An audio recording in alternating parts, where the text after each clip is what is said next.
What's up, everybody? It's Pastor Hurmon here for a follow-up Devo, if you will, to my previous devotion. And I want to give you a picture of what it looks like when Jesus transforms us in the midst of our flaws with his remarkable grace. A number of years ago, a mentor of mine, Dr. Fred Sampson, the late Dr. Fred Sampson, former pastor of Tabernacle Baptist Church in Detroit, shared a story about how he was with a good friend of his, and they were walking alongside of the beach, and he saw some driftwood. Turns out his friend was a driftwood collector, and on this particular driftwood, he picked up. They kept walking. When they got to where the friend lived, he threw it on the back porch. A lot of other driftwoods he had collected. 5 years later, Dr. Fred Sampson said he goes to his friend's home, and he walks into the spacious living room. In the center of the living room, there's this elegant, baby grand white piano. Sitting on top of the piano is this remarkable piece of art. It's a ship that has been carved with all of these lights running through it.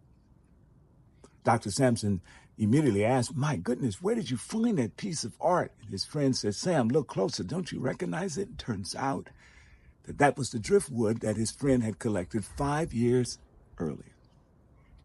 Now, here's a couple of fascinating lessons. Number one, the reason why his friend picked up the driftwood in the first place, a piece of wood that everybody else walked by, is because his friend saw something in that broken, battered piece of wood that nobody else saw.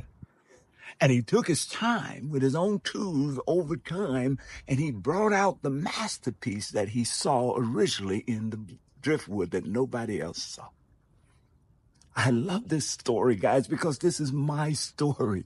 So many years ago, I was a piece of driftwood, a scarred special needs kid lying on the seashore.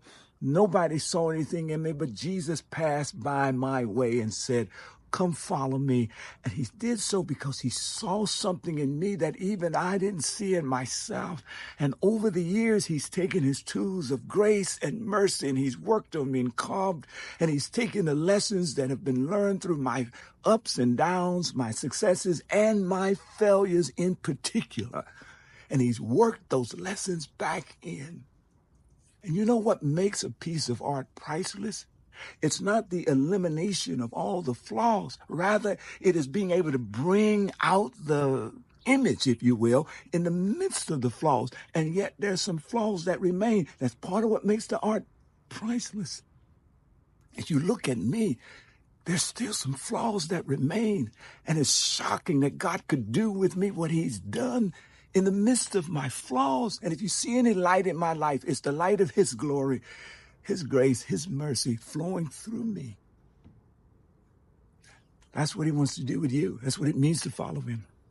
It means to trust that he sees in you something that you do not see in yourself, and you surrender to him. And over time, he doesn't eliminate all your flaws, but in the midst of your flaws, he brings out the masterpiece. That's good news.